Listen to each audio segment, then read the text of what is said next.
Don't hit the fucking button. Hey, Connor. I'm not. Connor, what the fuck? I saw you reaching. I saw that. You were reaching for the button. You were doing something there, man. I was getting ready to push the button. Yeah, don't even try, buddy. Don't even push. Don't even think about it, dude.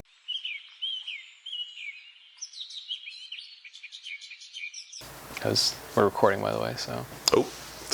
I just thought, it's fine. Welcome to, I swear I'm not. No, it's fine. It's whatever. Oh, Connor, yeah, come back out here, though. Come on. All right, we gotta reintroduce Connor. We recorded 30 minutes of this, and it all was lost magically. And it turns out the audio wasn't working at all. That's why it was lost magically. We deleted it. You just had to unplug. This is Connor. He's our buddy. He doesn't know anything about BoJack. Absolutely nothing. And I'm the guy behind the camera, so you'll never see me ever again. You'll never see him, but maybe we'll hear him talk every once in a while. Bye, Connor. You might hear him talk. We don't know. We don't really allow him to talk, but sometimes he's rebellious like that, you know. Yeah. Anyways, welcome to I swear I'm not a furry. Look, we got it that time.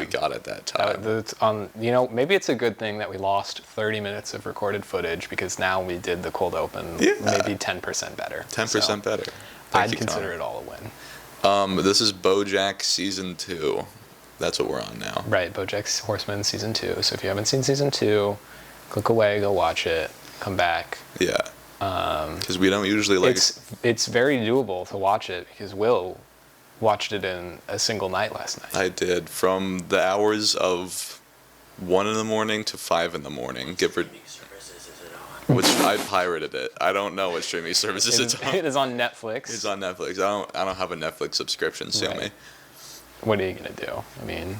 You know, if you got to pirate BoJack Horseman to enjoy our podcast, go for it. We love pirating here. We do love pirating. I love pirating. I don't know about this guy. No, I don't really. I mean, maybe back in my younger days, but today it's, I just, buy movies on Amazon Prime like a slave to capitalism and whatnot. Yeah, so. Bezos, dude. He needs your money. He needs it bad. But sometimes he gives you good deals. It's like, Darjeeling Limited's only $4 to buy. Whoa. Don't mind if I do. So, not too bad. But yeah, Season 2 of BoJack Horseman, which Will watched all of last night after enjoying a delicate McDonald's feast. I don't know if you wanted. I did. Let's do this thing again. Because I'm such a good, loving little goy who loves Israel so very much. They gave me one free breakfast, lunch, or dinner extra value meal card, which I can redeem at select locations. And this is kind of a banger, honestly. And they kind of just slid it over to me because they knew I was like that, and they're like, "This is for you." They could tell that you were a real McDonald's head. They could tell I eat there every day. It might be because they know that you're a coming patron and you're there like every once in a while. I have been there like twice in the past 3 days because me and Connor also went a different time, not yesterday. Okay, and then we went like a week or so ago. Did we? With Nolan and Evan and Isaiah, right? Name drop all my friends here. For the internet to see. When we were at Jack's house, name drop. Oh my God, we did. So that's like the third time in a week. Yeah, so. Yeah, so maybe that also could be it. But I don't know. Connor, do you want to try to show the camera again? Or is it just going to be blurry as fuck? Yeah, watch. It's fine. Look, if you look up like McDonald's extra value meal card, if you really so value what this thing looks like. It's nothing crazy. It doesn't have like cool graphics on or anything. It's just a McDonald's it's pretty meal. official though, you know. Right, it is it looks like a credit card, basically, so. Anyway, but the real reason why they gave it to me was because my food was like 10 minutes late, which honestly isn't that bad. I've waited so much longer for my food before and not gotten one of these, but for some reason today they were just really sorry. Count your blessings though, you know. It's probably, it's a little late in the night, maybe there's an expectancy that they'll be more urgent with your food. We were like the only people in there. I would imagine. I don't think they get too much patronage after hours and whatnot. Yeah. Anyways. But congratulations, Will. Thank you. On such a successful night last night, getting your McDonald's gold card and finishing Season 2 of BoJack Horseman, which you loved. I'm only a little bit tired, so if I'm not as energetic today, that's why. Right. But moving on to today's recommendation of furry visual novel, I did not forget this time. Because, well... But you did forget, but then we had to re-record. You know what? It's fine. Just get on with it. You're exposing me to the world right now as not as Mason. They're going to be able to piece... He's a little tired. They're going to be able to piece it together anyway, but... Anyways, it's Undefeated. That's it. That's the name of it. Go get it. Go play it. It's on itch. It's free. It's finished. It's finished. It's gay. It's gay. There's sex. There is a bit of scenes. sex. One this is the first or one. two. I think it's two. There might be more. I could be so There wrong. could be more. But this is like the first one that I recommended that actually has like sex scenes that are shown in full. Like, does it have them in echo, but like they don't actually show it. Right. They just have like a little like the preamble. Yeah. They'll show you. They just have Chase sitting there like. Oh yeah. And he's smiling at he's you. He's up on the sink. He's up on that. Oh, except for that one sink scene. Yeah. Editor, don't bother putting it up on screen. They've seen it already. So. Go back and watch the other two. We probably put it up on both. Honestly, you could just watch the other episodes. I just love that image. I don't know what to say. But it's the Undefeated. It's MMA fighting. It is. Oh yeah, it should be MMA. I don't know the difference between. They all fight. Of them. They be fighting. They fight. They punch each other and stuff. Yeah, they punch each other a lot.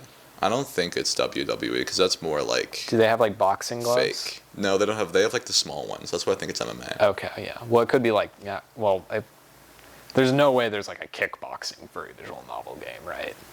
No, I don't even know what that. Can't be. I don't even know what kickboxing is. Honestly, do they kick in it?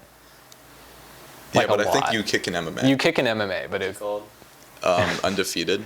Undefeated. Point being, they throw hands, they fuck, they're gay. Yeah. It sounds like a treat. I'm gonna be playing it when I get home, or when I go to we're in our dorm room right now, so. We're in our dorm. Oh yeah, we are in our dorm room. Might change sets soon though.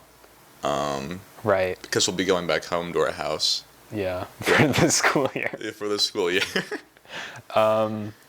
Anyway, great furry visual novel recommendation. Count on more of those every episode, and will remember every single time because he's an incredible such co-host. a good memory, and he's got a great podcaster brain. So, anyways, jumping straight into episode 1 of BoJack Horseman season 2. 10 minutes into the episode. BoJack has a whole new perspective on life.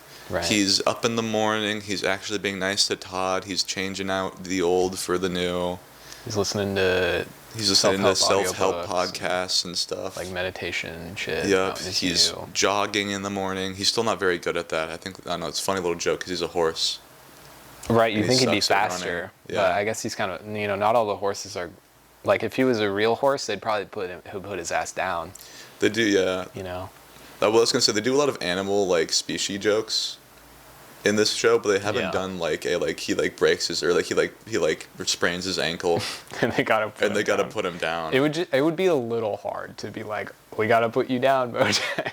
It would be, but even a sarcastic one, I can see him hurting his ankle and then Diane being like, oh, I'm sorry, BoJack, gotta put you down. And they might do this in the show. I don't know. They haven't yet. I'm just surprised they haven't pulled that card out. Maybe they're saving it, right? Yeah, maybe because that'd be a good one. Yeah. Anyways, episode 1. So they don't meet the owl. Wanda's in episode 2. Wanda's in episode 2, okay. Bless you. Oh God, I hope they didn't pick up. That was such a disastrous sneeze. Oh no! I hope your ears are okay, audience, after that one. That was wowee. Yeesh. Yeah, so episode 1 is just kind of reintroducing you to the characters. It's not really. BoJack not a whole lot really happens. He's in his favorite role that he's wanted to do all of his acting career, Secretariat. And he's the lead guy, Secretariat himself. Right. His hero growing up, famous racehorse who killed himself. Yeah. Movie he's always wanted to do, and Diane's there as a character consultant. You got Kelsey Jennings directing, Lenny Turtletop producing, Corduroy Jackson as his a co-star. Diane is directly responsible for someone's death. They don't die. They get their face. Does it show them No, they later? do die. No, they don't die. They die. They don't die. Because they're in one of the shots, there's literally hosting a funeral in the room. They're hosting a funeral for her beautiful face. Because her face is really all her fucked up face? now. Yeah. Oh, okay. She's not dead. But she's got a plastic face over herself. She's directly responsible disfigured someone forever. For disfiguring someone's face. And probably ruined their life because she wasn't telling them to watch over the cable. Diane, very plot relevant. At this point in the show, who knows later on, most fucked up thing she's done probably. Yeah. Wait until freaking she starts talking to that 15-year-old. There's no way. I'm just kidding. The show can only have so many The pedophiles. biggest twist in the show is everyone's a pedophile in the end. Except for Todd. He makes it. He makes it. They were planning a season 7 though, so we don't know. They might have. Were they actually planning season 7? I don't know. We'll talk. Well, I'll look into it later once we get there. Okay. To like season 6. But that's episode 1. It's just kind of introducing you to like all the characters on set, what those dynamics look like. BoJack Horseman is a terrible actor. We learn. Oh, well, I mean, he's a terrible actor, but also he's being stunted by his new awesome personality. He can't be negative anymore, and he needs to kind of be negative to play Secretary, because turns out Secretary was a little depressed. Right. A little sad. Right. Just like our main man, BoJack, but right now he's not, supposedly. Yeah. And that's episode 1. At the end, he finally does get the line out of himself, and he gives up on his whole new positive attitude thing. What are you doing here? Yeah, what are you doing here? What are you doing here? Great delivery. Why does he lose his happiness again? To be honest, does it even matter? He just gets depressed again, and he stops trying. Oh, his mom calls him. Oh yeah, his mom calls him. And it's like, you're a fat fucking shut. And his mom's just the biggest. Does she compliment him once in the show? Even when because he's not Ibsen. He's not Ibsen. Well, he's not Ibsen. And apparently you have to be Ibsen. And Ibsen comes up like later in the show. They keep, I don't know what, you told me what Ibsen was, but they bring it back again. He's a famous player. He's like second to Shakespeare, probably the most famous player. But He did A Doll's House. I don't know A Doll's House. He did A Doll's House. I don't know what that is. Sound off in the comments if you love Ibsen. Sound off in the comments if you have no idea what Ibsen is, but you know what Shakespeare is. But I know you don't like it when I do this. Put up a picture of Ibsen. He looks really funny. Okay, fine. I'll put up a picture of Ibsen. Okay, put up a picture of Ibsen. But yeah, he gets a call from his mom, who's read his book that talks about like all his failings and whatnot. And then she's like, I always knew you were, Because she's like, you're BoJack Horseman. Of course you're a freaking yeah, loser. she's like, you must think I'm a big dick, huh? And he's kind of like, well, and then she's like, it's okay. We're all big dicks. It runs in the family. And, you're just not going to be able to ever make that. You are who you are because you're a part of this family. And even though, in a way she's right, but what really is the problem is because she and her, her husband, who was BoJack's father, were just terrible parents. The worst parents. And she just can't, for some reason, realize that. And she just puts the blame on, their, genetics as a family or something. Right. She's like, just the way they are as a family. You're a horseman, Yeah, you're a horseman. That's just how you are. It's like, no, you were just kind of a bad parent. Yeah. BoJack could have been a real, maybe a humanitarian or president or something. He was so innocent as a child. Right. He walked around in that little Sailor Boy costume with that lollipop. Yeah. And now he's got to, play the Secretariat and be depressed and whatnot. And he also started smoking because of his mom. It's true, yeah. That comes up later. But also in the first opening scene of this season has him and his mom again. And this is where it's very self-explanatory in the show because we went over last time, it kind of just tells you what it's trying to get at a lot of the time. Right. But I was just going to say, you don't got to dig a lot. Yeah, you don't really got to dig because it usually just tells you straight up. Like in this scene, it's like she's like, you got to amount to something, or else I won't love you. You have to become something for this family. She kind of just tells him that. So he always has this complex of I'm not good enough. Yeah, and then he's like, Mom, I'm a TV star. And she's like, well, you're not Ibsen. Yeah, and that's when that comes back later when she calls him and she's like, you still fucking suck, by the way. Just thought you should know that. And then just kind of hangs up. So that's why he's depressed again. But maybe a little bit of light at the end of the tunnel. Episode 2. Wanda. Episode 2, he meets this owl lady, Wanda, at a roller skating rink where he's really upset because every girl he goes on a date now is all like, oh, you're BoJack Horseman. I've read your book. I know everything about you. I know you yell at waiters and stuff like that, which he does, but he doesn't like that, Yeah. He likes having there be a bit of mystery, I guess. So Wanda, he instantly falls in love with because she's been in a coma for 30 years. So she has no idea who BoJack Horseman is. Well, he doesn't really think it's love at first, but then after he sleeps with her, and then realizes in the morning, oh my God, I want you to stay. I've never had this before. Usually, I just want you to go and get out of my life. Right, and then he's like, the words are catching his throat, where he's like, do you want to hang out? He's like, do you want to do something? Fully clothed activities? That was really good. Right. And also maybe a little bit because she's like basically a 20-year-old, so maybe. Yeah, that's really unfortunate how he only goes after. He's a bit of a pedophile, but he's a chill one. But Kelsey Jennings makes the astute observation that BoJack Horseman is also like mentally 20. Because once you get famous, that's where your age is kind of mentally for the rest of your life. She calls it. Yeah. Yeah. Kelsey Jennings, great character. Love her. She's awesome. I love her. That's why I now hate Lenny Turtletop, but we'll get to that later. We'll get to. Oh my goodness, I didn't realize we hated Lenny Turtletop. But yeah, episode 2.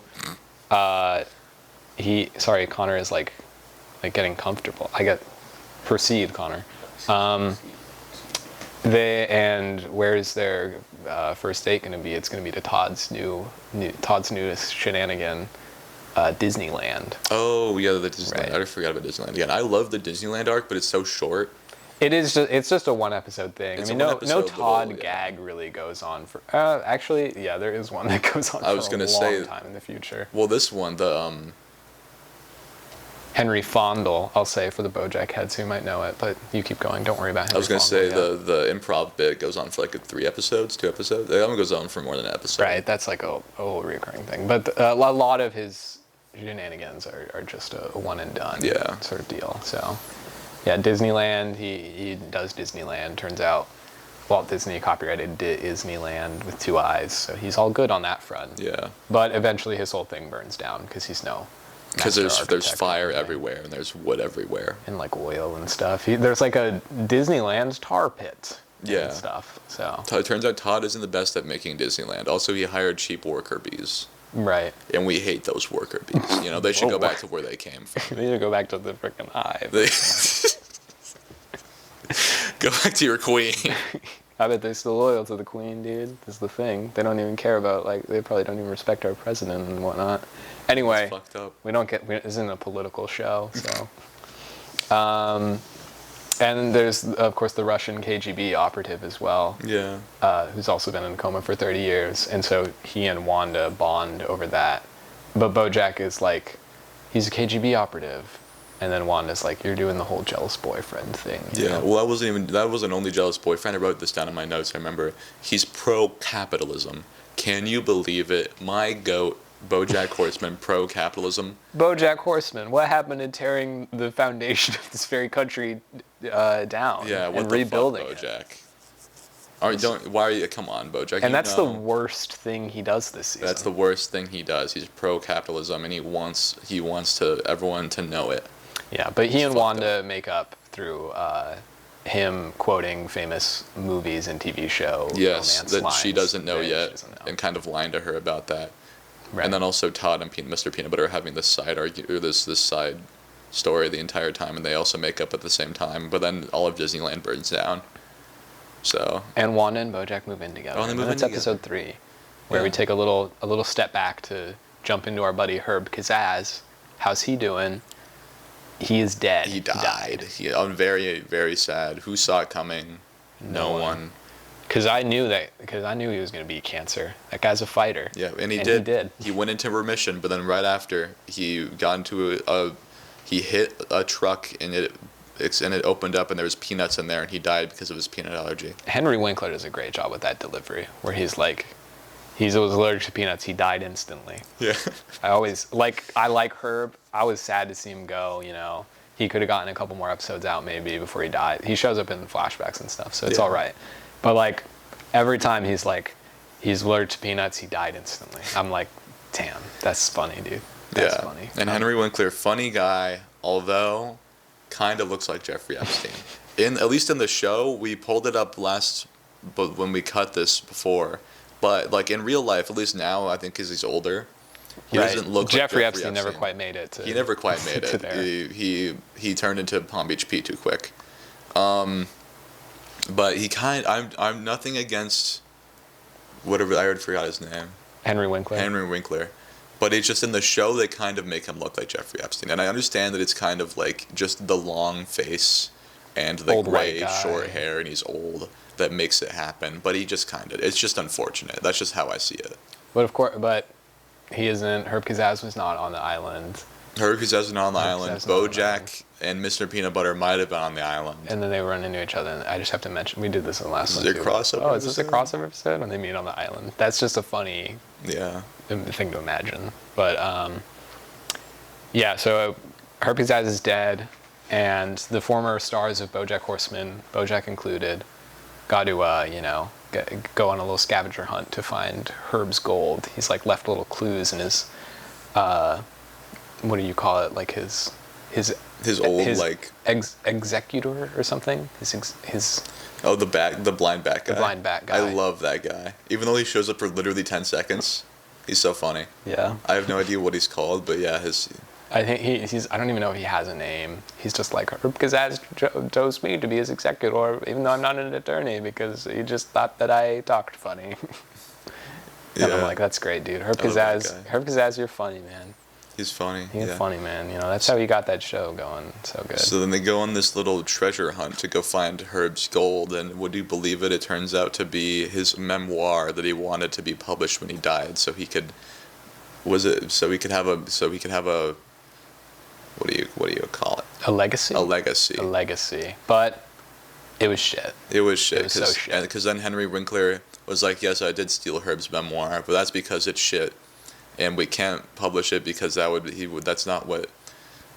He's already got a good legacy. He's already got a good legacy. Why tarnish it with this really bad book? He did charity and whatnot.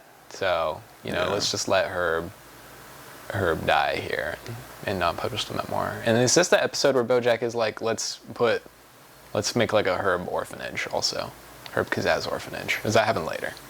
That might happen later. He said, this is the episode that establishes that he was like, because fucking, who's the pink cat? Princess Carolyn. Princess Carolyn was like, what do you want to do with all of your old money from the show or whatever? And then he was like, I don't know, build an orphanage or something. And then later we see that orphanage. And then later we see that orphanage. Originally it was in BoJack's name. Right. But then he said put it in Herb's name, except it wasn't Herb, it was like Derb. Yeah, it was like Jerb. It was like Jerb. Kazaz. Yeah, Jerb. And it was like, there's no Jerb Kazaz, you gotta change it. And the guy running the orphanage was like, no. Well, he already got the plaque. He already got the t-shirts. And whatnot. So yeah. But something nice to leave in Herb Kazaz's memory, even if they misspell it a little bit, and they get his ashes there as well, I think. So. Oh, yeah, they do end up there because originally Princess Carolyn had them. Even though she never knew. Even though she never knew her, but she lied off her ass so hard that they just gave her the ashes. Yeah. That was a little funny side gig. Anyways, that's basically all that happens in that episode. Episode 4. Which I have no notes on, but episode 4 this is where Princess Carolyn and Mr. Peanut Butter get into a big old fight, because Mr. Peanut Butter threw her like a huge surprise party. Oh yeah, the surprise party. But Diane doesn't like parties or surprises or huge things, so this really episode was probably the most confusing out of it because they jump around a lot. It is. It's very weirdly structured. Yeah. Because it like opens up with with Diane. Yeah. And she's like, this day is perfect. I don't want anything else. Yeah. I think it opens with her like blowing up, right? And then you're like left to kind of, I don't remember. But point being, well, maybe it speaks to how confusing it is that we don't really remember. It was weirdly paced. Yeah, they just cut around a lot. But I think it's interesting to see a sitcom narrative, because this is like very very sitcom-esque, framed into a more interesting story structure instead of just going like point A, point B, point C. This one jumps around a little bit, keeps you on your toes. So I don't mind it. For a more sophisticated man, that would be nice. But for me, I was like halfway through the episode, I was a little confused. Yeah, I wasn't ready for it. But by the end, I mean, you start to pick up on like the big idea is just Mr. Peanut Butter doesn't really know what Diane wants. He kind of just does like what he think he'd like. Yeah. And then eventually, Diane resolves like, I'm gonna go to Cordova with Sebastian they kind of Sinclair. make up for a bit there, and they're lying in the Jello pool, and they're like, this is all right. And then Diane realizes that Mr. Peanut Butter doesn't want her to go to Cordova, and then she gets really mad. War-torn Cordova, where beautiful man Sebastian Sinclair. He's actually a lynx. Sebastian Sinclair. I like his character design. Yeah, no, he's fun. I mean, he speaks in a good way, and he's definitely is. Diane, there are starving children here who are dying every day. Bring me one of those big Toblerones. I need one of those big Toblerones, Diane. I would ask someone else. It's so big. It's so. I don't think I even heard him say big. I just thought it was gonna be like a normal sized Toblerone, and then when it was like. It was like giant. It's like the size of Diane. I don't think they do. But I kind of want. I've never had a Toblerone, but I kind of want one that big. They're pretty good. I feel like they'd be pretty good. It's nice chocolate. But he's fun. Nice little commentary on billionaires who do charitable work just to get their name out there, and not because they actually care about. Yeah. Like they've got. He's like, I need people to write about my. He's on Call with Diane. I need people to write about my heroic deeds, great and he's adventures. Like spooning soup into these orphans' bowls, and then one of the orphans comes up and he doesn't have any hands. Dumps it on his head. And he just kind of pours it all over him. Yeah, and then all the kids chase him because they want this. Because they're gonna eat him. Because presumably they ate him. It's never shown, but presumably they all ate him. Yeah, so it's a nice little. Thing for Diane's character to be doing, and she ends up going to Cordova to write about Sebastian Sinclair at the end of I'm this surprised episode. how soon they set it up in the show, because it was like first season. We already knew about Cordova and everything, and I feel like it was really, I don't know. But Diane was like, instead of doing that, I'm going to be a character consultant on. Yeah.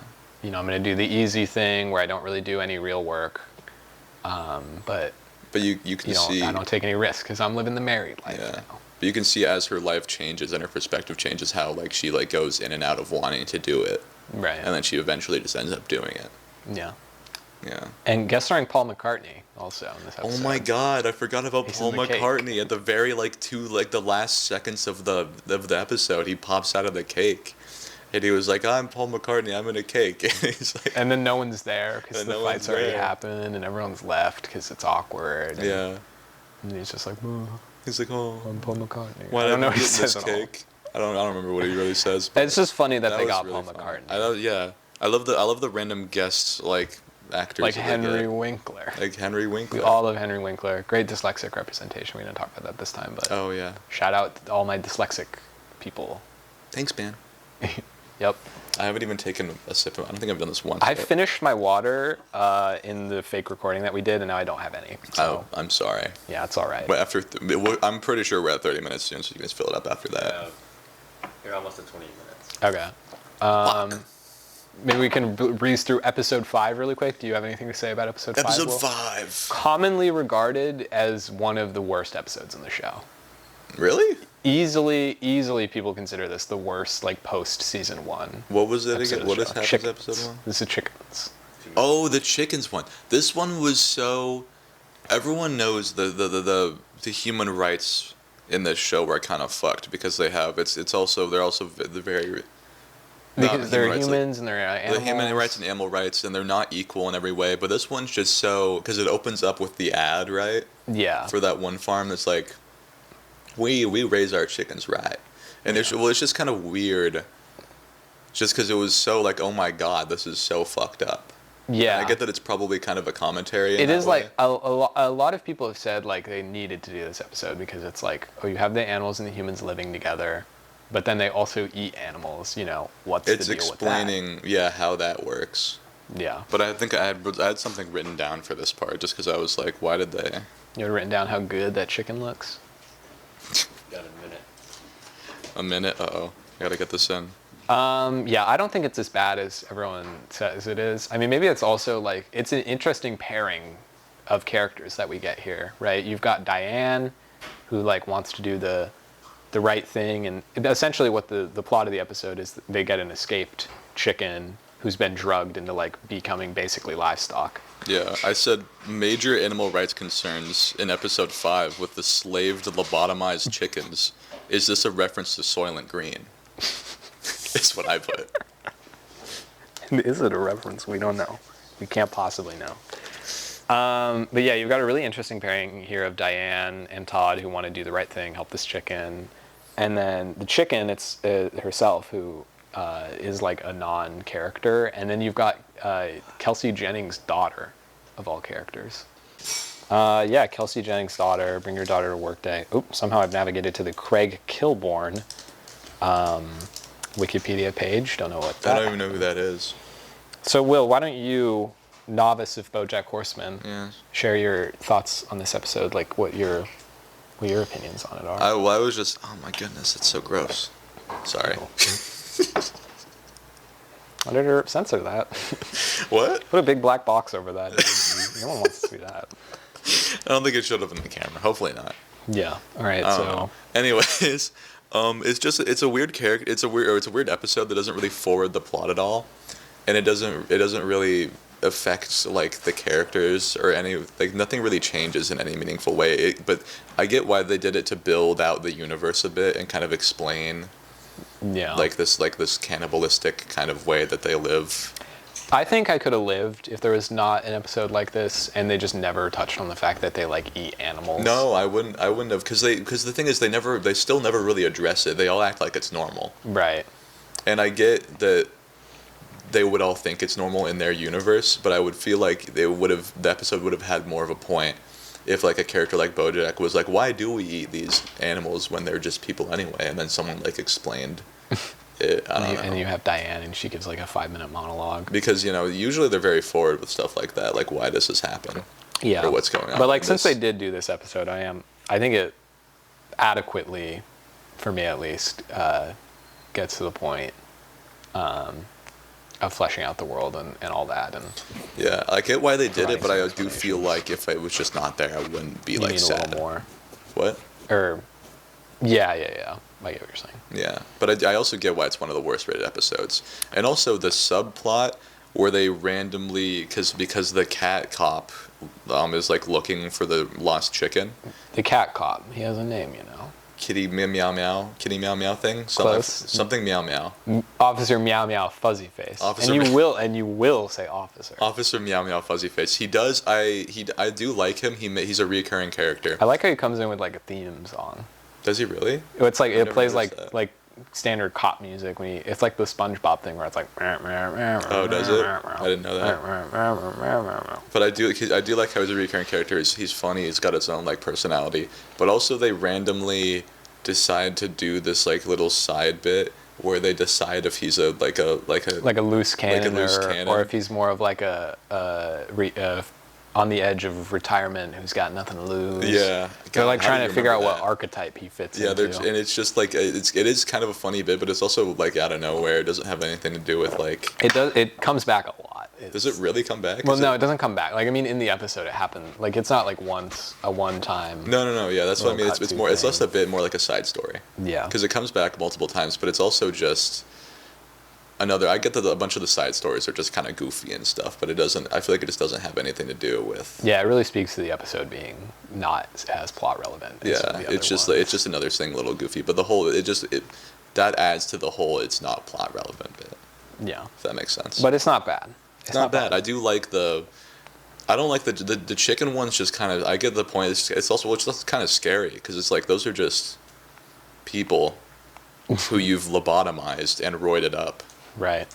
No, it is. There's definitely some implications there. And I get the implications and the whole, how we kind of do that in a lot of ways. Right. I will say I do like the like more so side story of BoJack Horseman and Kelsey Jennings and them teaming up to go and get Kelsey Jennings' daughter back.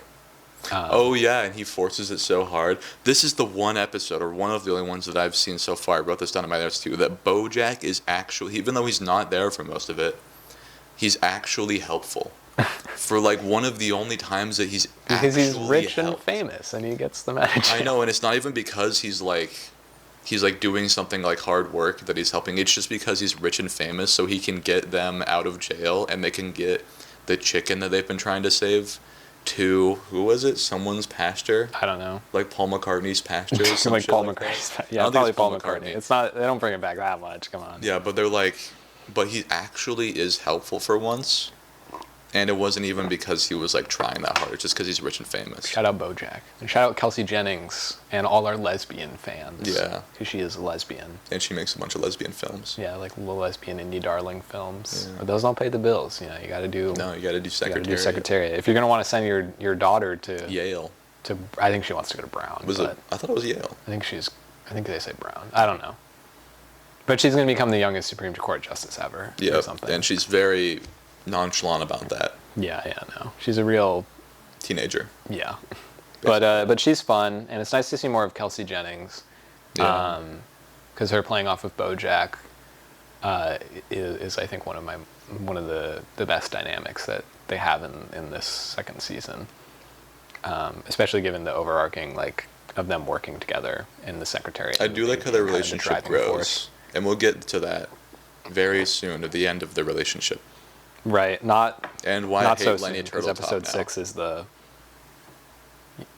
Oh, it's like the spunk and it's like the spunk The choke and the chicken and the spunk and choke. It's it's some really funny way of calling it. It's autoerotic asphyxiation. They use a lot of names. I wonder if they have any on the... Okay, they don't have any on the They kind of double whammy you here because it's the episode 5 was kind of page. shocking with the way that they just kind of lobotomize and eat their own people. And then they immediately go from that to autoerotic asphyxiation, and they make that the whole next episode. They don't have any of the fun nicknames, but they do have a little fun fact on the Wikipedia page. The focus on autoerotic asphyxiation, including 2 deaths in the episode, has meant that this is the only episode in the series to be given an 18 certificate by British Board of Film Classification. What does that mean? If you're not 18 and up, you cannot watch it. Because there's deaths in it? Or I feel like the autoerotic asphyxiation... I think it's a combination of Okay. it. And it's you don't see nobody's thing, but you see, there's a lot of... hanging dead people? it'll be a hanging dead guy and, his hand's, right there, you know? Yeah. So... And the lemon's in the other one. Yeah, it doesn't leave much up to the imagination. Does the lemon really do something? You got to bite down on the lemon, right? But is that, a real thing? And on our Patreon, we're going to try it out. That'd be good. We don't have a Patreon. I was a little shocked in this episode just because it opens up, because I'm pretty sure it opens up with Todd and Mr. Peanut Butter and their accountant, and he's like, hey, you don't have any fucking money, by the way. Yeah. Also, I'm leaving you. Yeah. Goodbye forever. I hate you. And so PB's got to get back in the game. Yeah, so he hasn't goes... acted in a while. He goes to his... His agent. His agent. And that's when the autoerotic asphyxiation plot line starts, because he goes to his agent, guess what? He died while performing autoerotic asphyxiation. I can never say it. And the news of such a death happening inspires Corduroy Jackson, BoJack's co-star, to give up he was also an autoerotic asphyxiator. Yeah. And he gives BoJack his little pleasure box with the belt and he calls it something funny too. I forget. I don't even remember, but it's intricately carved and shit. You can tell he was a serious man about it, and he's like, watch this for me, BoJack. I can't be dying from autoerotic asphyxiation. My wife or my girlfriend would kill me if she knew I was back in the game or something like that. Something like that is essentially what happens. And then BoJack and Wanda are kind of having a little fight because BoJack said the L word.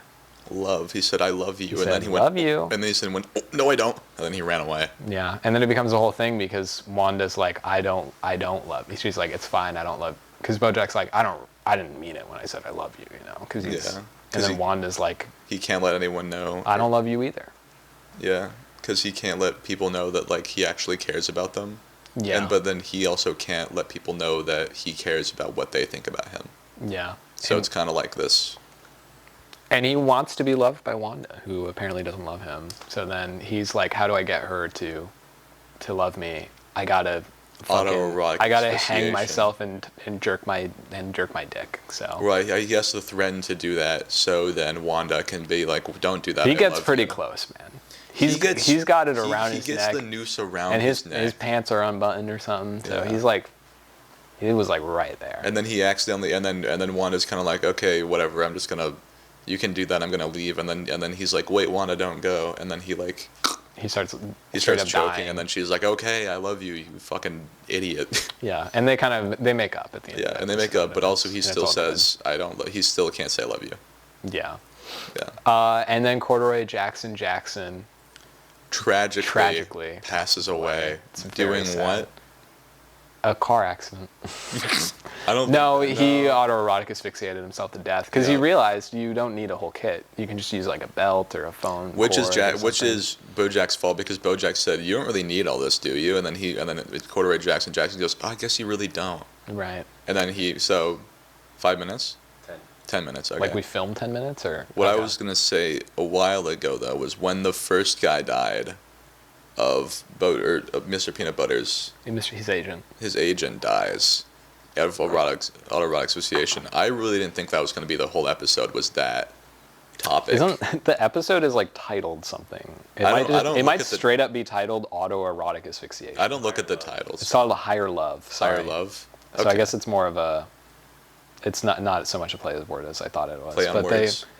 they say the word a lot, you know. But I didn't think that was going to be I thought the focus was going to be Mr. Peanut Butter trying to get like a job, and that was going to be the whole episode. Well, but that then is the little switches- side plot. That's the side plot, but I thought that was going to be the main He gets plot. a job at like Nike or something. Yeah, but I thought that was going to be the main plot, and the side plot might be autoerotic association. But then it switched up on you, and that was a little surprising to me, especially right after the other surprising episode 5. Right. That one kind of hits you like it's a little shocking, and then this one's also shocking. 'cause Even they- episode 7's a little. Yeah. They just they don't really hold back any punches. They don't for the rest of the show on here. No, season 3 they completely revert. No, for this season, I mean. Okay, Sorry, yeah, for this season. From like this point on, it's kind of all it's all a little harder hitting. Yeah, well, season 3 and furthermore will continue that trend. So Awesome. yeah. But I was just very shocked that the whole episode was about autoerotic asphyxiation. I really didn't think that's where it was going. Yeah. But I'm not complaining. It's a good. They did it. They played it right. It's a great episode. It's a good episode. It's I think years ago when I first watched BoJack Horseman, this is probably how I learned about autoerotic asphyxiation. Really? I don't dabble.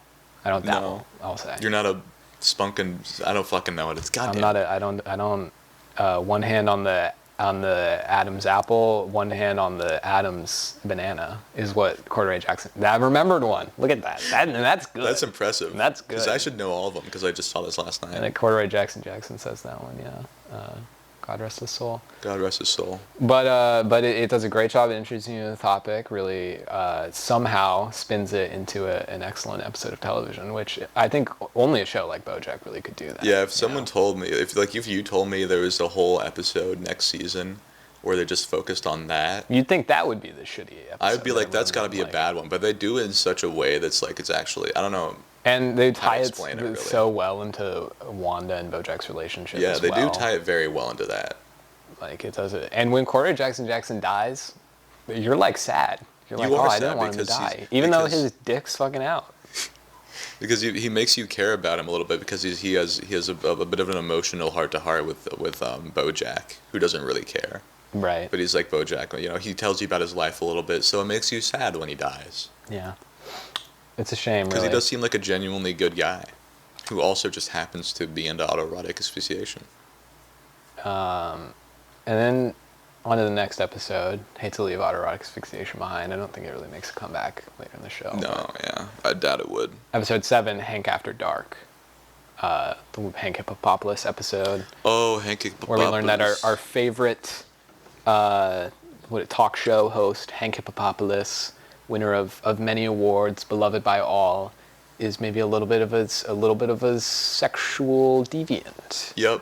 He's maybe a little bit of a rapist sort of deal. Yeah, and that's that along with that's a struggle for not really. I mean, Hank Hippopopoulos, he's always kind of he's like fine in the end. Right. But it's more of a struggle between Mr. Peanut Butter and Diane, and also BoJack and Diane's relationships. Yeah, because essentially, Mr. Peanut Butter at the end of the last episode, I think. Yeah. They bring J.D. Salinger, famous author of, and we all know what book he did. Yep. Frankie and Zooey.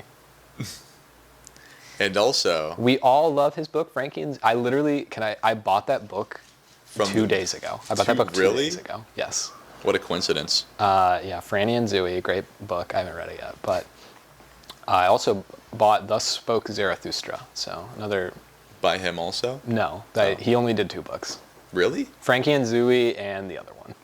And the other, which we can't remember. You know, who knows? Who knows that? Thus Spoke Zarathustra. That is Nietzsche philosophy. Anyway, and they bring J.D. Salinger out of retirement, and he's like, I've always wanted. They're like, what do you want to do, J.D. Salinger? Your next great work of American literature. And he's like, I want to do a game show where we get celebrities on, we find out if they know things or not. Do they know things? Who knows? Let's find out. And so they do that, and Mr. Peanut Butter's the host, so he's been brought out of retirement. But his new show is, it goes on right after Hank Hippopopoulos in his talk show. It's a paired show with Hank Hippopopoulos. Yeah, so Diane is wanting to investigate Hank Hippopopoulos, get a story published out there about how all of his secretaries have quit, been paid hush money, and presumably he's, sexually assaulting them, something along those lines. And then Mr. Peanut Butter is like, Diane, this could hurt my show because it's on the same network as Hank Hippopopoulos. And he cares about his show a lot. Right, but Diane cares about, doing the right thing, getting Hank Hippopopoulos, slandered in the media and whatnot for, deservedly. Yeah.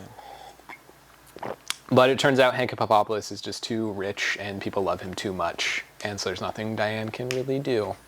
Yeah. But I also like the subplot in this one where it's Todd and he gets mixed up with... This one's good. He gets mixed up with the leader of... Cordova. Like the Prince of Cordova. Yeah, like the Prince of Cordova. Who looks 1-to-1 like Todd, except he's got a mole on him or something. Except he's a little balding. Right. Yeah. And also his accent. And so he's they switch places a little bit. The Prince of Cordova is working on the set with Mr. Peanut Butter, and he's like Mr. Peanut Butter, the funny name, Mr. Peanut Butter. People watch the show where you find out Americans like this. Which I am. But and then he's like, yes, I am Todd. And then Mr. Peanut Butter doesn't pick up on it at all, of course. He's too distracted by his show. Meanwhile, Todd is on the brink of starting World War III. Yeah. Because he's a little out of his depth he's not really a big geopolitics guy. Yeah. Yeah, but it's a great little there's the part where Todd jumps out the window and BoJack and Diane are there and they're having a little spat, and then Todd is like, guys, I think we might be going to war. Yeah, Todd's like, guys, I think we might be going to war, and Diane's like, shut up, Todd. The grown-ups are talking. Do you not care about Hippopopoulos and what he's doing? Do you think my thing isn't important? He's like, no, that's not what I mean at all. It's just my thing. I think I might have killed thousands of people or something like that. I got blood on my hands. Yeah, so it's a great side plot. Not just for it being funny, but also then the playing into the Mr. Peanut Butter's got his thing he cares about, his show. Diane has her thing he cares about, and maybe Todd has his thing he cares about, and there's different weights to them. So. Yeah. Probably the first the chicken episode is I would say their first real delve into actual politics. Yeah. But more so played. I don't think they get really too serious into the critical analysis of it. It's more so played for laughs and just exclusively to show you more about the world of BoJack. But this one is full on, talking about not to call it cancel culture, but cancel culture is what most people recognize. Oh no, yeah. And Hank Hippopopoulos and celebrities' ability to get away with all kinds of terrible things. And how on CNBC the whale is just kind of Hank Hippopopoulos, did you do it? And then he's like, no, I did not. And he's like, no. And he's like, that's good enough for me. On to our next story. Does Kanye West not like chocolate or something like that? something like that. Yeah. This was back when Kanye West was cool, so yeah. They probably also do a little different joke these days. I don't know if it was this episode or one that's also CNBC, but I think it was because this was the episode where Diane and BoJack went to go promote their hard copy. Their new edition of the book or whatever. Yeah, that's how the whole Diane is accusing Hank Hippopopoulos thing starts. Yeah. But then they also touch on the Israeli-Palestine conflict. and I was just like, holy shit. And here on this podcast, we love Israel. But we love Israel. We still love Israel. Biggest goyams here. I was like watching, because I was trying to find out if I had worn the shirt I was going to wear already for this podcast. So I'm like, I click on the last episode that we did, and I had totally forgotten that, like, during their cold open, you just go, I love Israel, I love Israel. No, I went, I love Israel, gone, I love Israel. Yeah, but they do touch on it in a way that, like, so few people are going to understand. Like, BoJack pulls out the most in-depth knowledge of the Israeli-Palestine conflict. That flew over my head so hard, but I was too busy, like, just trying to get through the episodes. Because one of the guys was like, do you support like Israel in these times, or he said something like that. Yeah. And then there was there was two guys that turned around. One had a Palestine hat and one had an Israel hat, and then the BoJack was kind of like, uh-oh, no matter what I say, I'm screwed. And then he pulled out the most niche, like, reasonable response ever. I don't even know what it was. It is great. It was so great when the guy's like asking a question. He's like, all right, they're like, only questions about the book, please. And he's like, BoJack Horseman, yes. So when you were writing the book, did you think that Israel has a right to exist? Yeah. Oh yeah, that was it. But it was such a shock to me, just because I was like, oh my god, we've been on this fucking topic in real life for so long. I mean, that was like. I looked it up. That was in 2015. Yeah. And even then, it was like, talking about Israel Palestine again. Yeah. It's been it's just in real, just to get back to real life for a second, we've been talking about it for so fucking long, and it's crazy that this reference is still as relevant as it was when it was made back then. Yeah. Because by now we should be like, remember when we were like still talking about Israel? That was so funny. Yeah. But it's like we still are. And if you don't know what BoJack's talking about, look it up, read a book or something. I don't either know what he's talking about. I don't remember what he says. I don't know. I just know that everyone was like. He presents a great piece. Both the Israel guy and the Palestine guy are happy. And what's the Israel and Palestine guy doing there? They're in like Alaska during this. I don't know what they're doing there, but they're like looking at like a bookshelf, and they both turn around. Right. But I just wrote down here in my notes, oh my god, we're still talking about Israel. Nothing has changed. Yeah. When that came up, because I actually had to pause that. I had to pause right there and be like, oh my god. Just because it's still, some of the references they make just don't make. It's like they're all little. You can tell it's like it dates the show.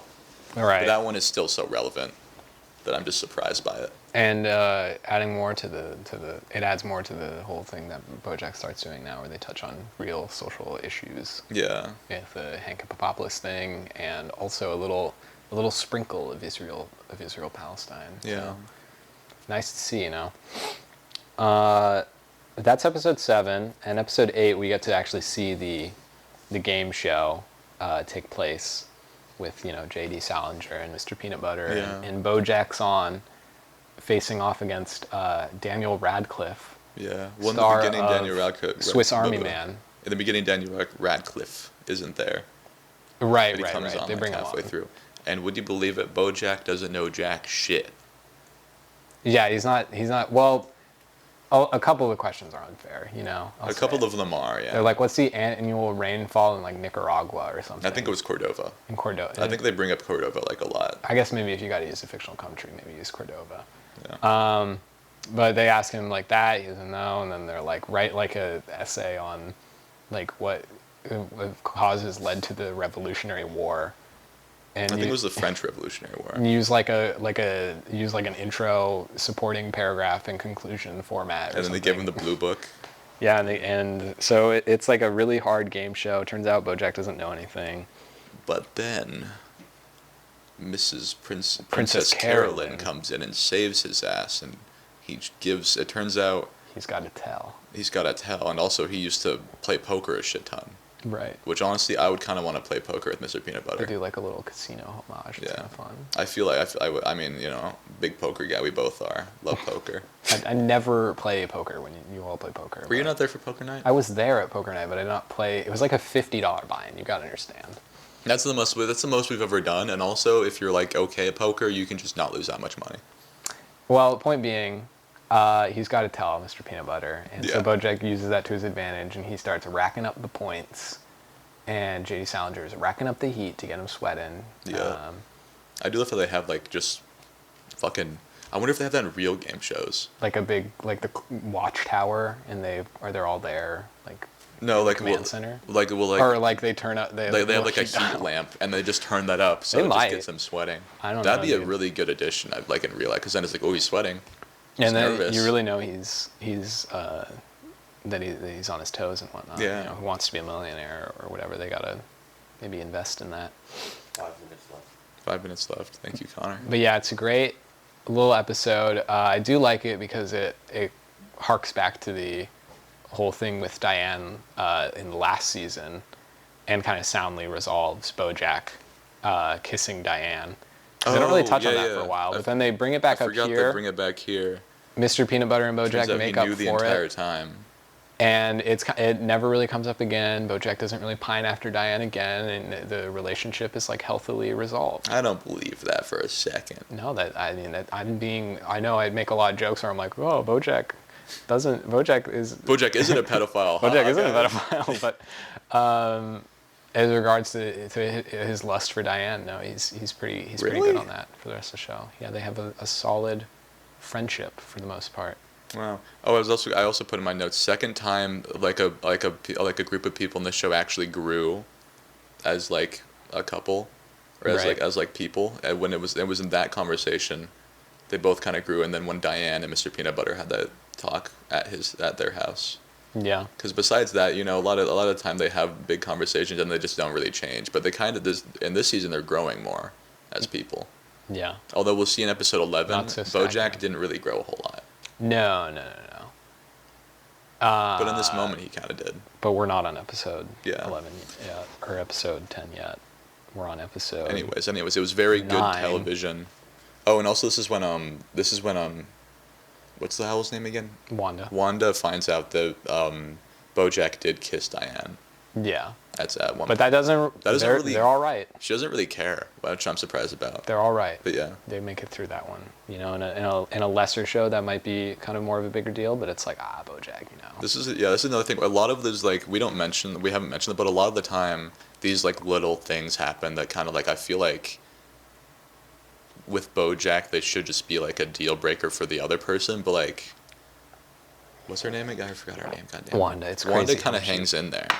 She kind of like just deals with a lot of his bullshit, which I'm surprised about. It's nice that she sticks around. Yeah. I think having a long-standing relationship for BoJack is good for progressing his character. Yeah. It also gives a sense of overarching narrative to the whole show, because it's like season 1, episode 2 is like, oh, it's the Neil McBeal episode, and then episode 3 is like, oh, it's the Sarah Lynn episode. But now it's like it's Wanda episode 1, and then there's another Wanda episode where you get to see their relationship like truly progress. Yeah. And get a lot of growth. That is true. I mean, there's those 2 big moments I was talking about where characters kind of progress and change, but also just throughout the Wanda episodes, BoJack's actually kind of like he's like happy when he hangs out with her sometimes. Yeah. Not all the time, but he's also just like nice to her. He's not nice a whole lot, but she's actually like whenever they two are together, like a lot of the time they're just like 2 seconds or 2 minutes. 2 minutes. Why would he do 2 seconds? I don't know. Guys, just so you know, you have 2 seconds. That's just keep rolling. Anyways, but like they were actually like they were kind of like in a nice, like they were a nice couple for a bit there. Right. Like a lot of the time when like Princess Carolyn and BoJack were like talking, they're always like almost maybe getting back together. It's like he's still kind of just like always a dick. Right. But this is like get me a beer. You can see him be like a nice person for a bit when she's with him. So she brings out like that in him a little bit, and like that's nice, because you just don't see that a lot with them, and that's nice character progression. Episode 9. So 9. My favorite episode of the season. Episode 9, The Shot. Well, I just really like Kelsey Jennings. Oh, this is the one where they got Nixon one. Yeah, essentially in the story of Secretariat, there's like this part where he gets drafted, but then he's like, Richard Nixon, I'm famous racehorse Secretariat, send my brother instead. So they send his brother, and then he dies out at during the Vietnam War or something. Yeah, Vietnam. Yeah, and then Secretariat, he feels a lot of guilt for that. and they're going to put that in this biopic movie that they're doing. So BoJack's and they're gonna get the shot, and Kelsey Jennings is really excited for it and whatnot, and then Lenny Turtletop is like, scrap the shot. Yeah. We don't got no White House set. Which, fuck you, Lenny Turtletop. Just get a White House set. You know how producers are in Hollywood, right? Yeah, but no one's happy with the change besides Lenny Turtletop. And then director lady isn't, and BoJack isn't. But it's what the producers say is what they go. So now they gotta break in to the White House. It's not really the White House. It's a White House prop. A replica in like a California museum. Yeah. But they got to do it for the shot. So they put together. I'm putting together a team. They put together a team of you got Todd, expert locksmith. You got Kelsey Jennings, of course, to get the shot. You got BoJack Horseman, the star. Mr. Peanut Butter. You got Mr. Peanut. Is he in it? He is in there. I don't remember what he's doing there. I think he was supposed to be. I don't know what he is doing there. But I remember he's there. Well, I guess he doesn't really matter. Maybe he's like a cheerleader type of character. I think they tried to get Princess Carolyn, but then for some reason she didn't want to break into it or whatever. Yeah. Yeah, you know how it is. And then you got to get character actress Margot Martindale. Oh yeah. She brings the. Oh, and Princess Carolyn is there because they have Todd and Margot Martindale and Princess Cat burglar. Carolyn. She's cat burglar. Yeah, cat burglar because they break into. And then they get the panda bear. The panda bear that has to die. He's like the TV repairman. Yeah. And they rope him into it One somehow. of us is gonna die, and it's gonna be that guy. You know too much. Yeah. Yeah, and they get in there, and it's a really fun like little kind of heisting scene for most of the episode. Yeah. Where you've got like Margot Martindale goes off the rails once they get the cops called on them, and she's like shooting them and whatnot. Mm-hmm. The panda guy gets shot, but he's saved by his like wallet or something, and then his wife's giving birth, and so he runs off.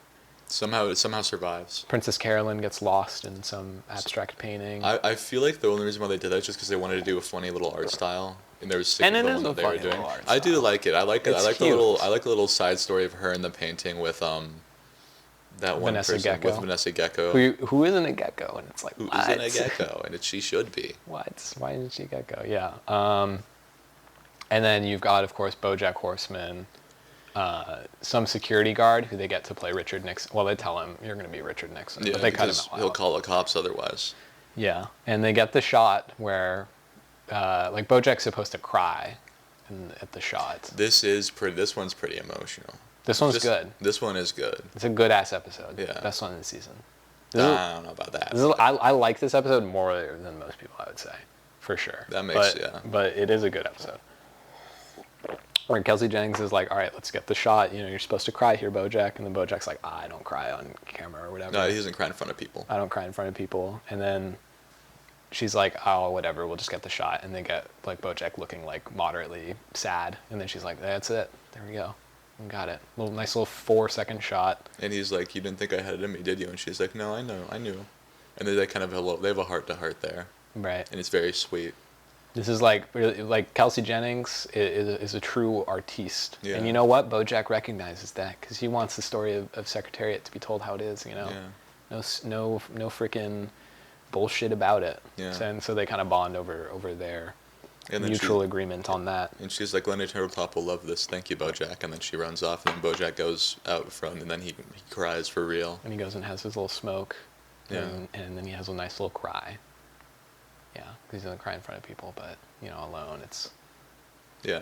The dam breaks or whatever they say. And that ends there, right? The episode? Mm-hmm. That's I like that ending a lot.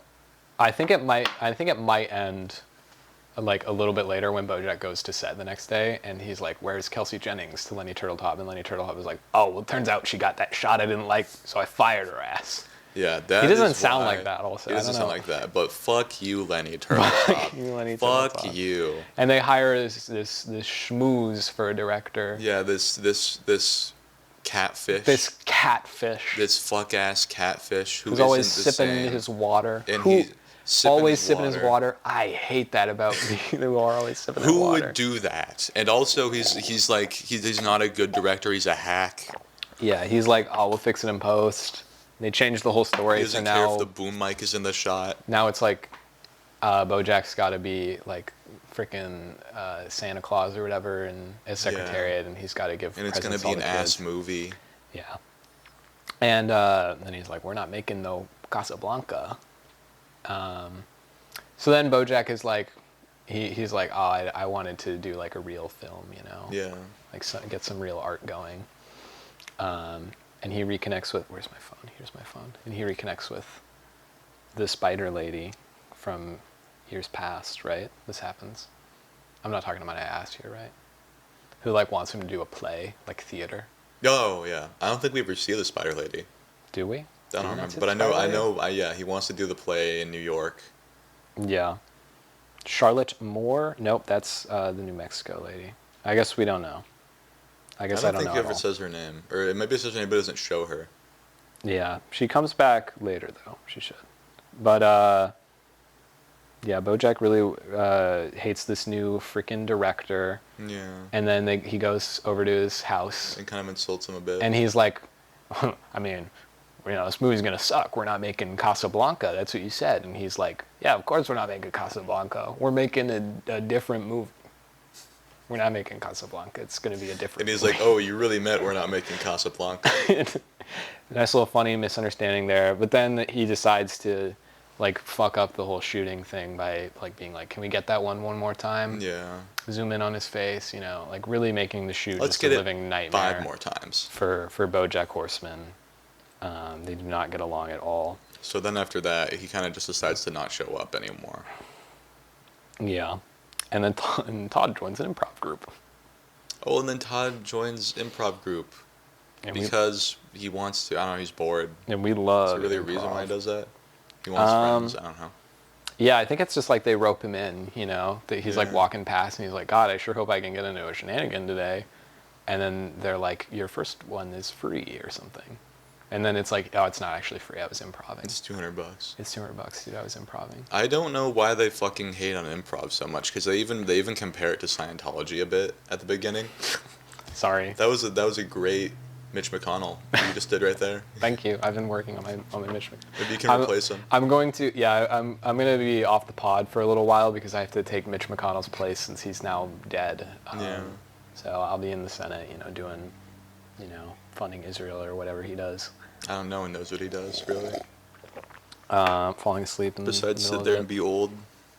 What the fuck was I even saying? Something about how improv is actually a very noble career. I don't know. I've never heard someone try to harp on improv before, and then they just do it a lot in this episode, in like the next one too. And maybe improv's more like controversial than I thought. That I just kind of thought it was just a way of doing comedy. Yeah. I don't know. That's just what I wanted to say. But this is the episode where everything kind of goes wrong as BoJack and Wanda's relationship begins to fall apart a little bit. Oh yeah. Is it in this episode where she tells her joke, or is that before and we just missed it? I think that was before and we missed it. Okay. She tells a really bad mulch joke. It's not a joke. She calls it a joke. But yeah, she does call it a joke. But I'm calling it a joke because she is so insistent on it being a joke, which it's not. And I get that there were 2 parts to it, and it makes sense, but it's also just still a story. It's a nice little story. It's like at the end you're like, oh, haha. Yeah, you can get like the slightest giggle, but it's also like not a joke. But essentially, she tells like this little story to try and prove the point of like good things take time, you know. So let's not rush this relationship or anything. Let's just let it naturally, you know, go about after moving in, after knowing each other for like a couple days. So I don't know what she's on about. But then in this episode, they break up after BoJack is like, your job sucks or something. I don't know what really is the nail in the coffin. I don't remember what it might have been your job sucks. It's kind of like, well, it was also because he didn't want to kick out, we didn't talk about this at all, he didn't want to kick out Diane, who has been staying at their place. Right, after fleeing Cordova because it was a little much for her. Yeah. She'd bring that Toblerone, though. So. Yeah, she fled Cordova because she realized that the guy there was kind of a hack. But then she doesn't want to go back to Mr. Peanut Butter. Yeah. She bonded with, like, this little refugee kid, and then the kid got exploded, and then Sebastian St. Clair was like, oh, we don't care about him at all. Actually, you're right That's why you about shouldn't me. get too attached. They die all the time. And then Diane realizes like, oh, I'm not here to help people. I'm here to, get this guy famous. Yeah. So she leaves, but then she's too ashamed to tell darling Mr. Peanut Butter, so she just pretends that she's So still there. she just acts like a fat chud at BoJack's place for like a few months. Yeah. And then Wanda drops the titular line where she's like, oh, when you look at someone with rose-tinted glasses, all the red flags Just look like flags. And it's like, damn, Wanda, post that one to Tumblr, bro. That shit would go crazy.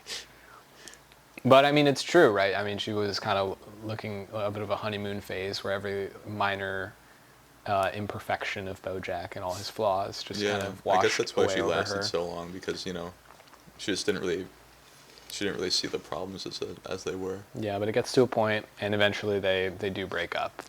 Mm-hmm. And BoJack, he's like, oh man, my freaking girlfriend broke up with me. My movie is shit. What could I possibly? Only one way to fix this. Now? A little Escape from L.A. action. Gotta go to New Mexico, baby. Where his old friend with Herb Kazaz, Charlotte Moore, a deer, lives now. Yep. In New Mexico, and they met back up at Herb's funeral, and she was like, if you ever want to stop by, if you're ever in town, right? Which I don't get why. So BoJack heads down, because then they met up and she was like, you want to meet my family?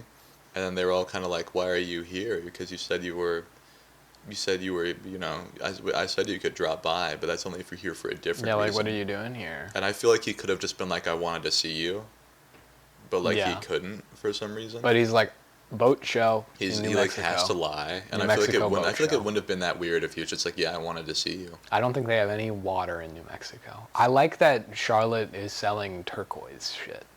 Yeah, it's just described as turquoise shit. She's like, I sell turquoise shit. Yeah. That's right. That is pretty funny. And New Mexico, that's what they do over there, man. That's what they do over there. But now BoJack just becomes a freaking member of the family. He's like, I'm only gonna stay here for the boat show. Well, she insists upon it a bit. She's like, you stay as long as you want. I want you here. Yeah, but I don't think even she may have realized that he would stay for like months upon months. Yeah. And he stayed for like 3 months. Literally never 2 leave. months. Yeah, and he like gets the boat at a certain point because he's like, you got to get the boat. He gets the boat pretty early on because the Charlotte's daughter is like, people are gonna like suspect if you don't get a boat now because you made it like a whole thing. Yeah. And he's so like, he gets you're the right. boat.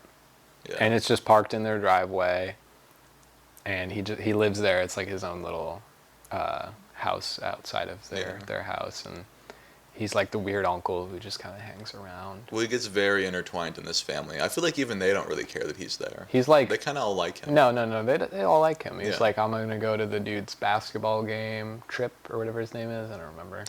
Either. I'm gonna go to his basketball games. He's making like salad or something for dinner. Yeah.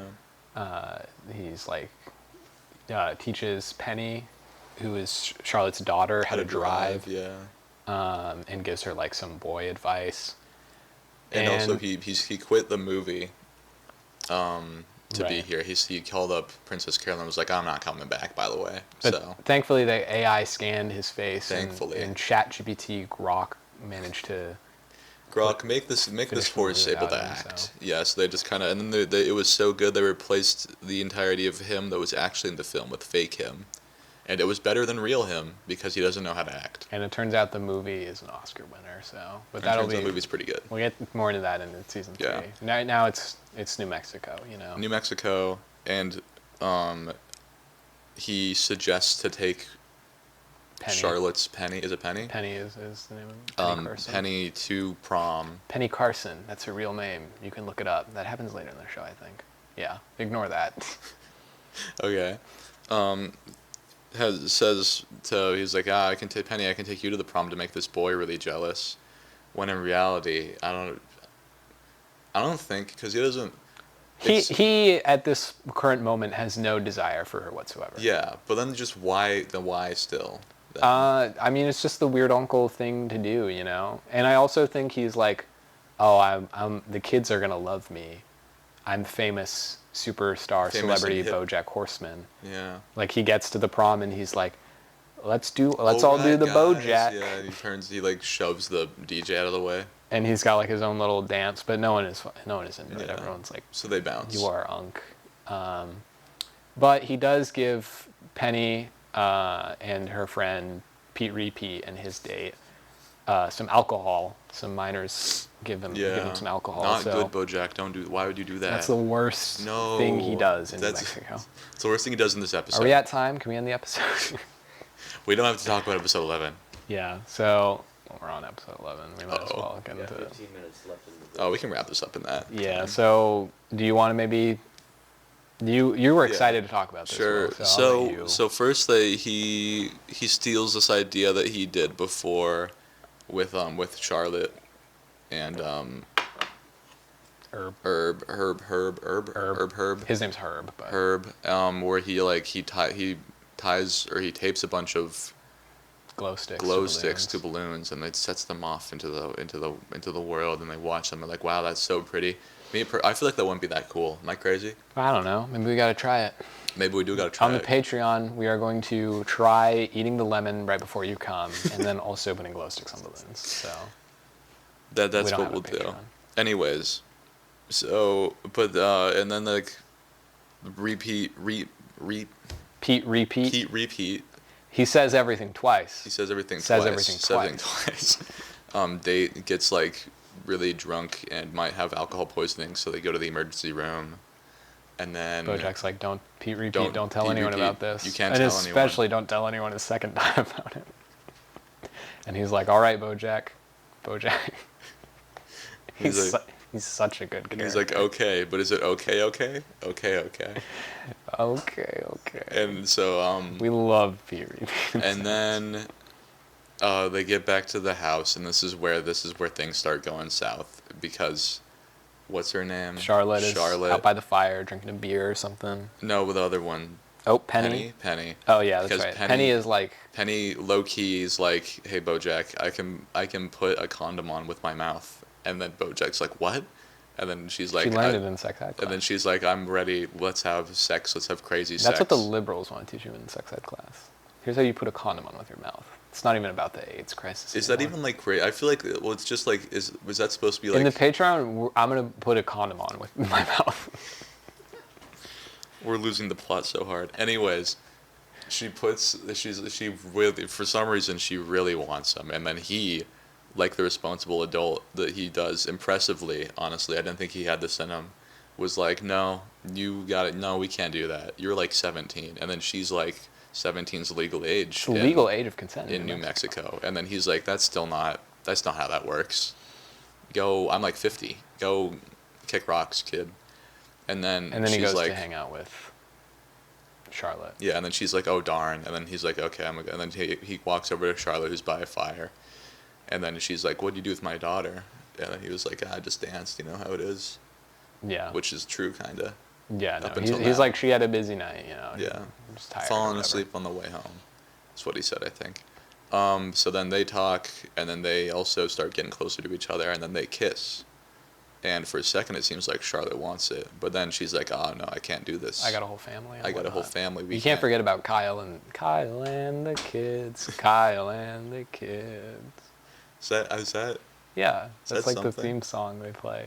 I swear to God, I never heard that. His name is Kyle, and Charlotte is married to him. Kyle well, yeah, they do. It's so good.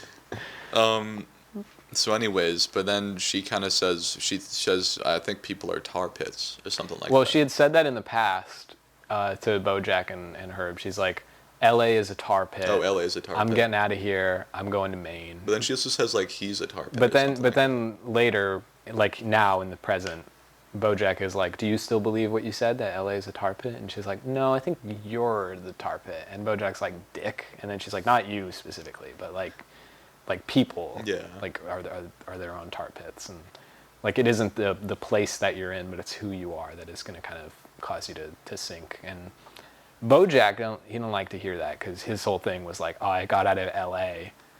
and with the tar pit, and now I'm chilling. Now he's chilling. But it turns out maybe not so chilling, because then he tries to kiss Charlotte and is like, run away with me.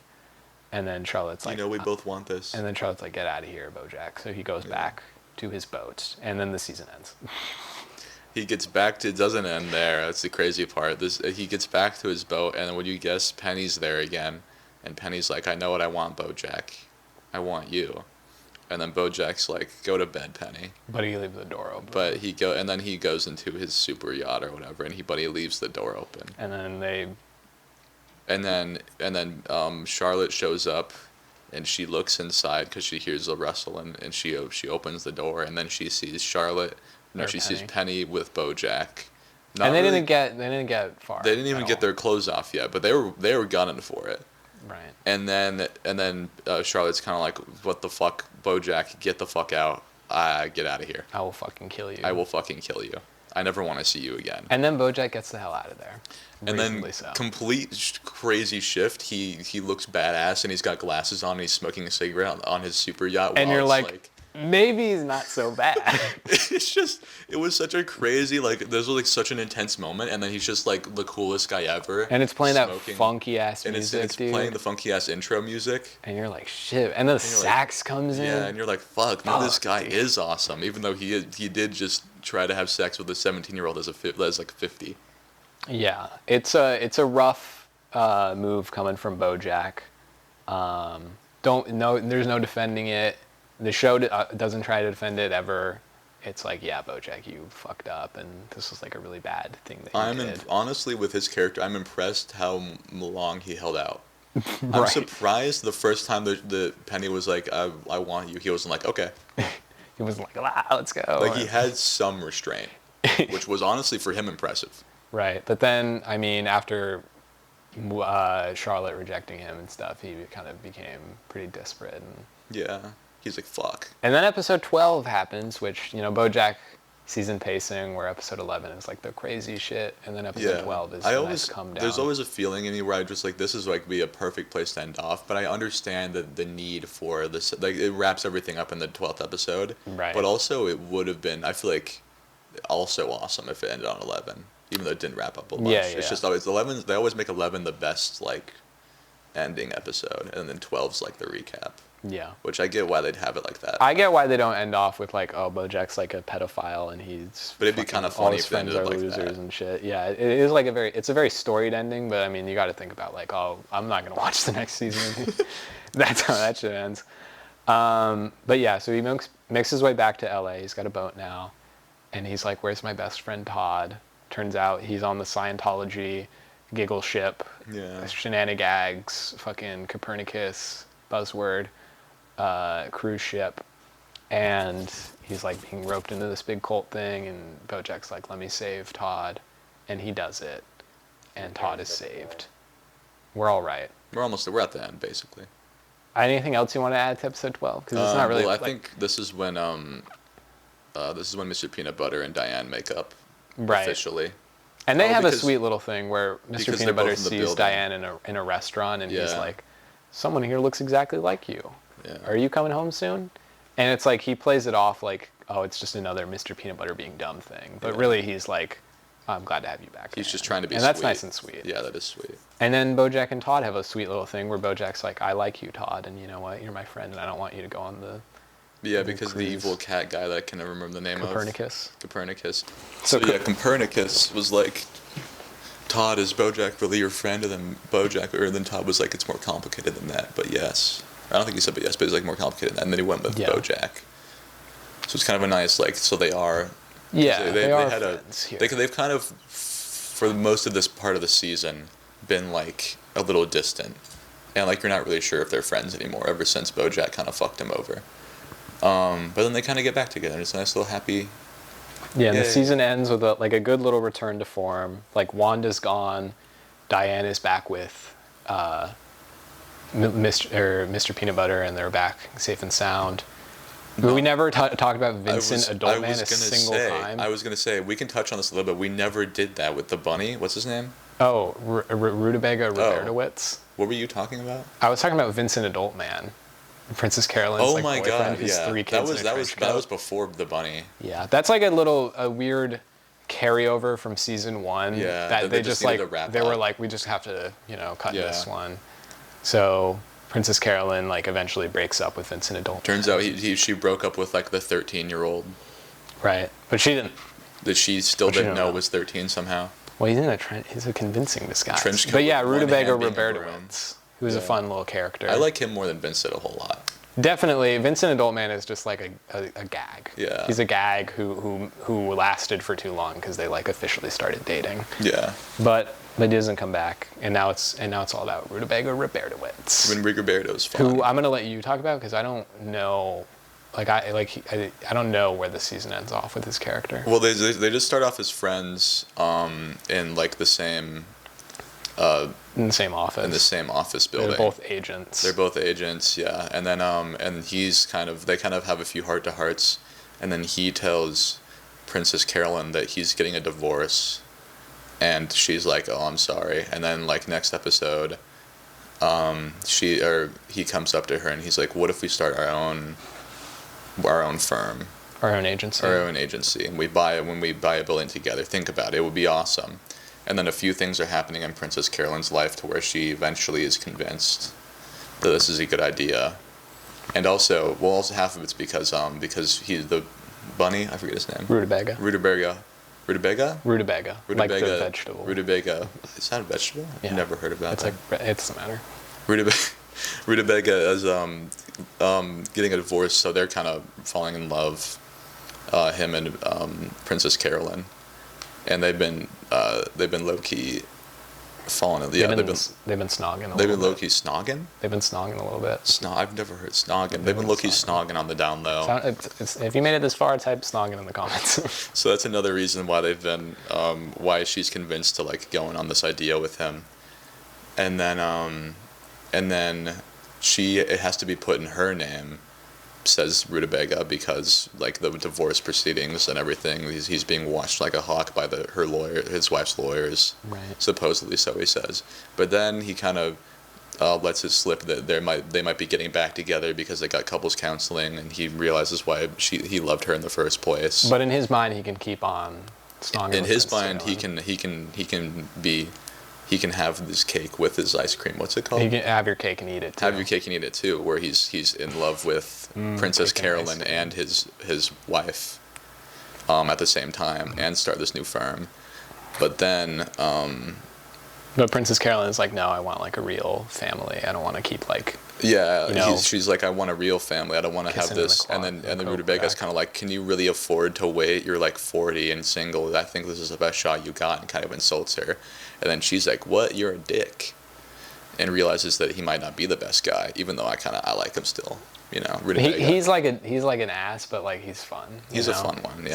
Stomp once, it's fantastic. Stomp twice, it's so fantastic. And it's like, yeah, dude, yeah. I love how he does that. Carolyn, I only heard one stomp. He's great. And he is great, but then he's like, so then Princess Carolyn's like, you know what? Because they both just quit after their boss got like a stroke. He died. Yeah, or he died. It's a full-on die. I don't know if he died. I think he's like in the hospital. But like, then he will die. So Rutabaga like burnt that bridge because like everyone was sad in the office, and he's like, guess what, guys, we're leaving. He's like, suck my hairy nuts or something. Yeah, he was like, suck my hairy cock or something. I don't know. And then Princess Carolyn's like, well, we burnt that bridge. And then on the elevator down, she was like, you know what, Rutabaga, you're not coming to the office with me. Yeah. And then Rutbaga's like, what do you mean? And she's like, it's in my name, remember? You're not allowed in. Fuck you. And then that's where that relationship ends up, with her walking out, and then Rutabaga being like, what? No, wait. Yeah, so that's what Princess Carolyn's been up to. She's got her own agency going on that'll kind of... I did like the Rutabaga arc. Point. It was fun. I failed to mention it a single time, because it's not like Princess Carolyn's one of my favorite characters in the show, but ultimately, like what happens with Rutabaga isn't like super big to her character. It was, yeah. I'd say what this builds up is just like she's her own woman doing her own agency, and she wants like a family. I was gonna say it's kind of far removed from the main story, and that's why I forgot about it. Yeah, but we got it in. Yeah. I'm trying to think if there's. I think that we got That's everyone. mostly it. Mr. Peanut Butter's doing the J.D. Salinger show. BoJack Horseman's a pedophile. Todd is, he's doing his, he's back to living on BoJack's couch, most likely. Yeah, and so that's how season 2 ends. What do you think, Will? Better than season 1? I would say it's definitely better than season 1. Right. It's a great season. Great season of television. It definitely was. It made me more emotional. Yeah. points, and it was a lot more. I want to say like what were we talking about? Where it's like almost it's not more intense, but more like dramatic. Yeah. Everything that was after good about the season- first season after of episode BoJack, 5. I think it amplifies like even more. It's Yeah. like got more commentary. It's more insightful, funnier. I'd say. I think funnier. Yeah. More character driven. It definitely has a lot more blatant commentary, like especially in like episode 5. Yeah. and First 6 and season, 7. it was much more so just like funny. This one jokes is and up in stuff. like your face. But like this one, But we don't skip out it's on the nice. comedy. I wrote down a couple of little animal sight gags, continuing that thread from our last. Ooh, I was episode. gonna say the same with in the game show, the same lady from last season that had the Misfit shirt was back. Not with a Misfit shirt. I think she had a random shirt that I didn't get the reference to. But she's back. But she's it's back, nice and to see that she's. I'm just surprised that I recognized her, kicking. honestly. That I is like her. impressive. You don't even. What's the owl's name? No It's idea. Wanda. It's Wanda. crazy. In the first episode, there's a dog who's dressed as a chicken and a chicken dressed as a dog for a movie. That's funny, fun. because why do they have to dress up as? Why do they gotta do that? Oh, but that's good. That might be the only one I wrote. Can I be honest? Let's see if I wrote it down. Anything else? I straight up think that's the only one I wrote. I legit. But there are more. I just don't want to, flood the pool or whatever. But like, it continues with the whole animal sight gag things. While I watch the show, I just write stuff in my reminders that I think I might want to read out loud, and it usually gets to like I don't usually read almost all of it, but it gets to like that long. Yeah, it's pretty. You wrote down they put Paul McCartney in a cake. That's it for that one. I just in case I forgot to talk about Paul McCartney in a cake, but you brought it up. It's important. It's important. Very plot relevant. But yeah, season 2, great, and I think it doesn't get better from here. Yeah. Oh, I was gonna make an echo connection because they're when the director in the Kelsey movie, Jennings? Yeah, no, the other one. The producer, Lenny Turtle, or the catfish? The catfish. I don't remember the catfish's name. But They keep making him repeat the line, I'm always running in circles, oh, or something like that. yeah. Which it happens in the show, but also that's the echo thing. that is like the, I don't know what to call it, like the motto. Yeah, mantra. The mantra of Echo is they're always running in circles. I'm always running in circles. Yeah. And they're connected in a lot of ways. It's bad relationships. That's definitely something that you can see. Pedophiles. You can see similarities. And well, I don't know about, is there a pet? Oh. We haven't finished Jenna route yet, Mason. And tune in to the next episode to hear about that. And then we'll make an awesome connection between. We don't connect them a lot. We should connect them more. No. But I mean, like, they are very different stories, but they touch on a lot of similar things. I think maybe once we finish Jenna route and then do that, there will be more connections to make, and then I'll try to make some. Right. Well, I'll have to wait. You'll have to wait 6 episode. months for us to finish the fucking Jenna route. It is so hard, apparently. It's not gonna take that long. What the last time we did it was like 2 months ago, and we played for like 2 hours. It was pretty bad. Look, we're busy people here. Sorry about what has it been 4 or 5 weeks since last episode. Yeah, like 5 weeks. What are you gonna do? We try our best here. Maybe we start like an interim podcast where we talk about something that doesn't take 5 million years to finish. Yeah, I think we could do that. I don't know what it would be. Whatever. Anyway, that's the episode. BoJack Horseman season 2. Don't hit the fucking button. Hey, Connor. I'm not. Connor, what the fuck? I are saw you you doing? reaching. I saw that. You were reaching for the button. You were doing something there, man. I was getting ready to push the button. Yeah, don't even try, buddy. Don't even push. Don't even think about it, dude. We're not. I haven't even finished all my. rituals. Yeah, our rituals. I haven't finished all my water We have a certain yet. precedent here on the Mason show. hasn't played the guitar yet. Let me go get the guitar. He's got to go get the guitar. I'll finish on my water. We love BoJack Horseman season 2. Yeah, I think, if you like season 2, Will, and you like commentary, that sort of thing, that's I something think it's that only definitely better than gets season ramped 1. up. This guitar is I'm so excited. hot. I'm excited for who's going to be pedophile next. Supposedly, Mr. Peanut Butter. I'm trying to think. We don't know. Can you guess who pedophile is in Jenna route? Jenna herself. Wouldn't that be crazy? That'd be a twist. That would be a little. Let's see. Can either confirm or deny. I really don't know, and I don't want to spoil the surprise, So No, yeah. I'll just let it be. It's enough of a spoiler to know there is one coming up. I didn't prepare a great song, so we'll just play some Phoebe Bridgers from her song Funeral. Don't have like an awesome solo or nothing. Nope. It's out of tune also. Don't have time to tune it. We'll just kind of let it rip.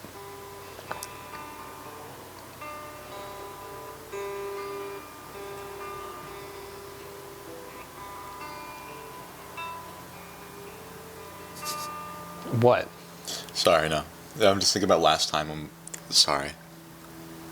This always happens. You don't have to stop on my account. It's fine. If you don't like the song, we'll play a different one. I'm just wondering if it's going to pick up or not, because this one's extra quiet.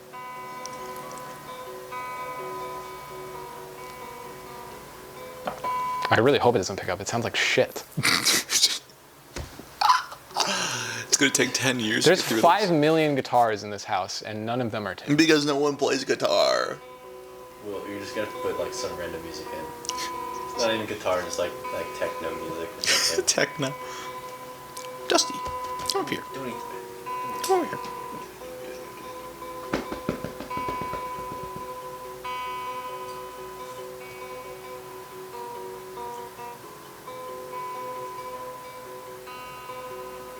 Can't believe Yale lets dogs in your apartment.